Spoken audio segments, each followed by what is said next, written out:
Hi there. Today I want to show you the original Kronomag. This is the original Kronomag in 18.5 kilograms. It has a Sledgefire carbine stock. It uses a short 1-inch solid space cut down version of an 18.5 turf, meaning it's not running the full long shot spring. It's only running a spring that's about 4¼ inches long. And it has the silicone padding on the inside, and it has the first brass swan barrel ever put on a blaster, which was made to combat the vibration that the Kronomag has. This blaster is clocked as high with a brand new spring as up to 323 feet per second at 18.5, 359 feet per second with an 18.5 turf and a 9 kilogram. I'll scratch that. This blaster has clocked in as high as 323 feet per second with a brand new 18.5, which once it set in, it did around 305 feet per second. And with the rifling unit, it went down to about 270, 280 feet per second. It has gone as high as 359 feet per second with a turf 9 kilogram Stampy spring and a turf cut down turf 16 kilogram long shot spring, yielding 25K. However, I found that this unnecessarily stresses the components, and even though it can do it, it's a spring load that I recommend when metal parts become available for the Kronomag. But I wanted to take this blaster apart to show you the original. What is it like? What's it like in there? And what points are different about modding this blaster? Kronomag's a lot different than, let's say, a long shot. It is not used gradual increase of the air pressure. It uses instant increase of air pressure. This idea, of course, came from the bird of prey. That means that right off the bat, if you plunge this back, the rings are contacting the plunger tube. And although the plunger tube is only 2 1/3 long, as it is with this, the amount of air that is delivered to the barrel is exact. It's one of the reasons why short throw is so accurate.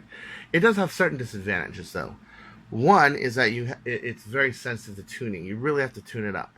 But I haven't tuned this blaster, this bird of prey, up for about 1.5 years now, and it's running just fine because I have the spacing perfectly right. I have the seals exactly hitting where I want them to hit. It also has a lot less air discharge at the end. Because of the shorter tube, you have a lot less air discharge at the end, and you rarely need rifled barrels for this kind of a setup. However, for the Type AR, because it uses an Apollo tube, it does have a Merlin on it, and I have found that it gets excellent groups of 5 inches at 120 feet, which is unheard of for a Nerf blaster. However, it's different, is my whole point. And to get the results, the best results out of these, and not get 180, 200 feet per second, 230 feet per second, requires that you understand this philosophy of short throw plungers. And short throw plungers, I'm not talking what caliber users call short throw. They call long shot tube short throw. I call short throw 2 to 2 1/3 inches, or probably 2 to 2.5 inches is short throw. Basically a throw that's less than the length of an elite dart. Here's the internals of the original Kronomag.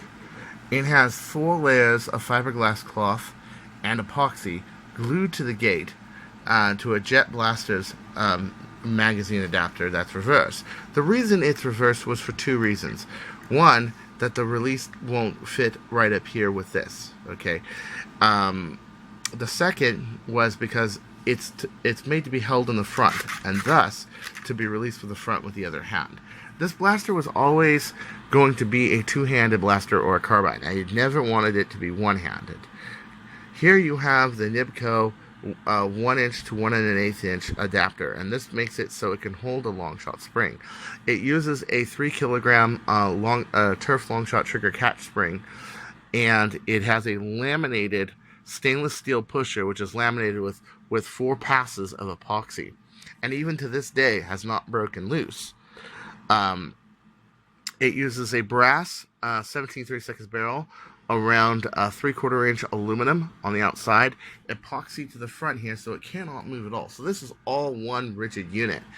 And then it uses the feed tab that was developed off the Mauser fire. This blaster is actually development of 2 blasters.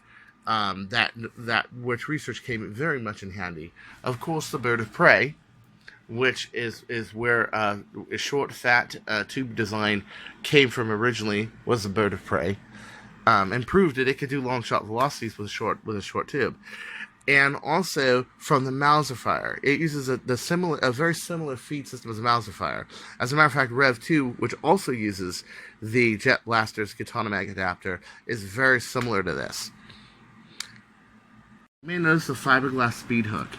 That is 20 layers of fiberglass. Here it is 12, and then there's another 8 layers above it. The whole thing is hooked. This is the very first speed hook ever made. It was made of epoxy and fiberglass, and it is nearly indestructible. It is stronger than a piece of 430 chrome moly, as well as this. So when you look at this, and although it may look rough, put in mind it's an interior part, and put in mind this is never going to break apart. You can see the spring is a short throw spring. It is cut down about 1.5 coils. It has the same guides that you saw in the other one, but it has a silicone buffer pad. But as you can see, it's kind of loose at the moment, hence why it had the lower velocities of about 260 when I was really expecting closer to 280. I have to adjust for that. The spring guide is really important. I get a lot of questions on this. Essentially what it is it's the Nibco, and you can see the logo right there. It's a Nibco adapter, 1 inch to 1 1/8, and you take the inside ring of your Kronomag rest and you trim it. You make this completely flat. Then what you do is you line this part here up to this front part here, and then you tape it. But this gives you 1 inch of solid space.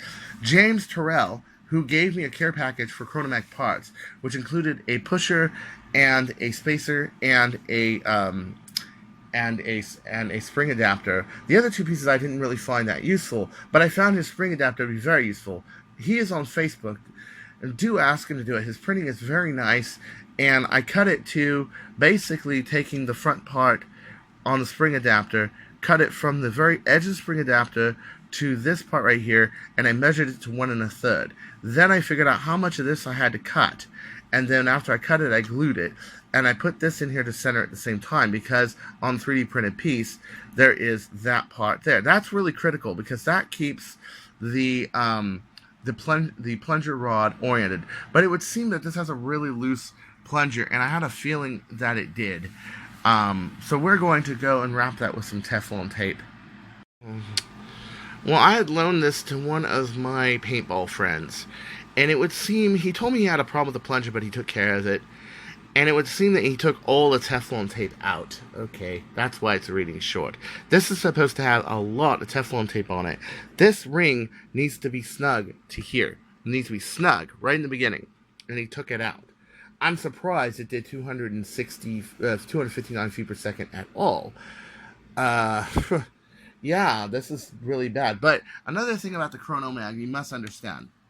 These 3 points must always be hooked. Always. If you see a screw loose, period, on this part, put it down. Or else you will break the tube. Because if there's too much torque on these two, these will break. If there's too much on this will break. As you've noticed, I've owned this for almost 18 months now, and I have never broken anything, and that is because I respect that 3-screw rule. I also use thicker screws on these. I use your normal Nerf screws for these sides rather than the tiny ones that it comes with. Now this has several layers of double thick Teflon tape on it. You may notice that at the moment it's too big to fit in here. What you want to do is you want to put this in sideways, okay, like so, and you want to make it so that it fits into it and it compresses it. You want a compression fit the whole thing. I mean, this thing is really tight. I mean, like, you really want this tight. What happens is the Teflon tends to compress in there, and once it compresses in there, it makes a full custom seal. I did the same trick with Big Blue, where I overdid the Teflon, and what happens is Teflon is soft. It compresses. So over some grease and a few fires, it will give me my perfect plunger size. I mean, in no way, shape, and form should this plunger tube be loose at all. it should not be loose at all. It should be very, very tight, as a matter of fact. And if it's not, that means it's too much. So usually, a Kronomag will sit about right there. So you'll have a little bit, that keeps it from vacuum loading, because it's right at the edge. And you can see this up here, okay? But I am very surprised. I did not know that my friend took it apart. He did a good job. He didn't mess anything up. I didn't even know that he had done anything that major, but he said he had some sort of issue with darts jamming and it not firing and whatever, and maybe the Teflon tape I had in there came apart. I don't know. But, you know, good job, dude. Good job. Just next time, tell me you took all the Teflon tape apart. As you can see, with this fully in, being that this is right here, the spring has about 1 inch of pre-compression. And this is very important for the Kronomag. Now, the other one has a lot more pre-compression than even that. It has about 1.5 inches of pre-compression.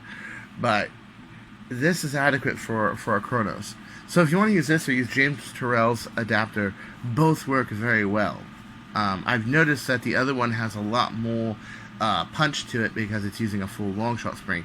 It's also be a lot easier for most people not to have to cut down a long shot spring, as where I am very skilled at cutting down springs, making them flat at the ends like that, and so on and so forth.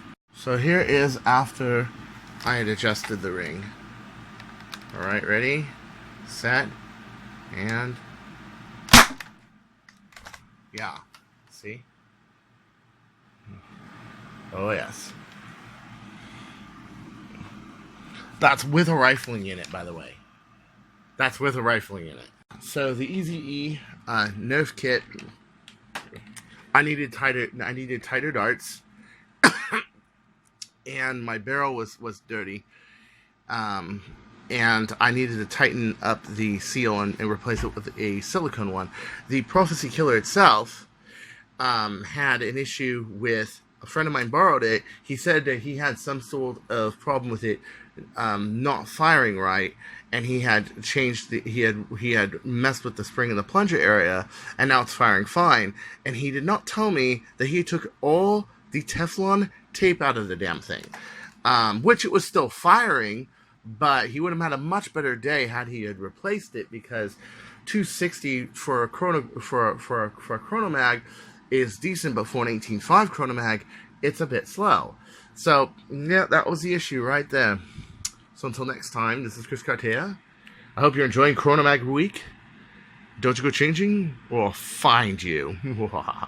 I'm sure without the rifling in it, it would be around the same as that. Be around 300, 305. Yeah.